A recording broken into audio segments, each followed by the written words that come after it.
Bienvenue au salon Doux pour l'emploi, 4e édition. Emmanuel Fèvre, bonjour. Bonjour. Vous êtes directeur général des services pour le département du Doubs. Le département du Doubs a entrepris une démarche innovante avec sa marque employeur. La marque employeur, qu'est-ce que c'est? La marque employeur, c'est tout d'abord et le plus important, une prise de conscience de la part du département qu'on est un employeur comme les autres et qu'on doit se vendre. Et donc l'idée de la marque employeur, c'est de se mobiliser pour pouvoir recruter et fidéliser nos agents. Alors employeur, employé, agent, c'est combien sur le département? Alors, on est 2400 agents avec une grosse problématique de départ en retraite aussi dans les années qui viennent. C'est une génération qui va s'en aller.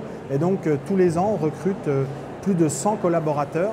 Et donc on a compris assez vite qu'il fallait revoir nos outils, la manière de toucher les gens pour pouvoir être compétitifs dans le marché de l'emploi qui se tendait énormément. Si j'ai bien compris, le département du Doubs a souhaité marquer son identité en tant que vrai employeur, mais dans quel domaine?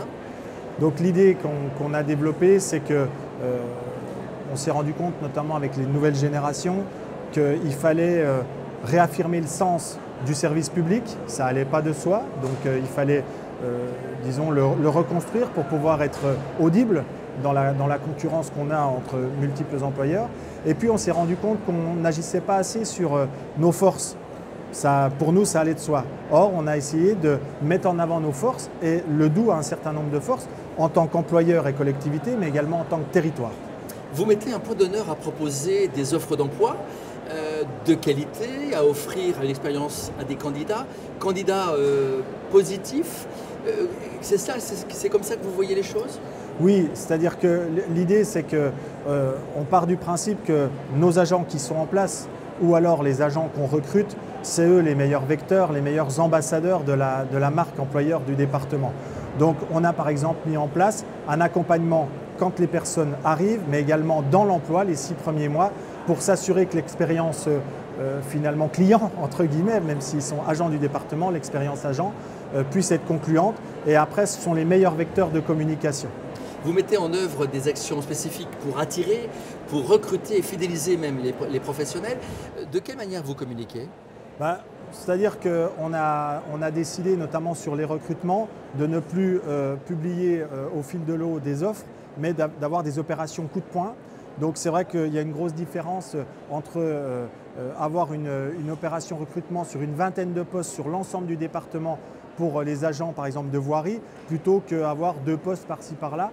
Donc on a massifié les offres de recrutement. On a utilisé également des canaux qui n'étaient pas utilisés habituellement, comme la radio par exemple, les radios locales, et ça marche très très bien. Et puis il y a un deuxième vecteur qu'on a utilisé, c'est qu'on a défini, identifié des ambassadeurs de la marque départementale, et les meilleurs ambassadeurs de la marque départementale, ce sont les agents du département. Est-ce qu'un salon comme celui-ci est aussi bénéfique? Il rentre dans l'espace de communication? Bien sûr, il est pour nous une question d'image. Il y a un certain nombre d'agents du département sur ce salon qui mettent en avant les métiers du département, donc ils sont ambassadeurs de la marque, ça c'est important. Et puis un certain nombre de mes collaborateurs essayent d'établir un vivier de premier niveau de personnes qui n'avaient pas forcément pensé au département en venant au salon, mais qui constituent bien souvent la première marche pour rentrer dans la collectivité. Alors je vous souhaite un bon salon. Emmanuel Fèvre, merci. Merci.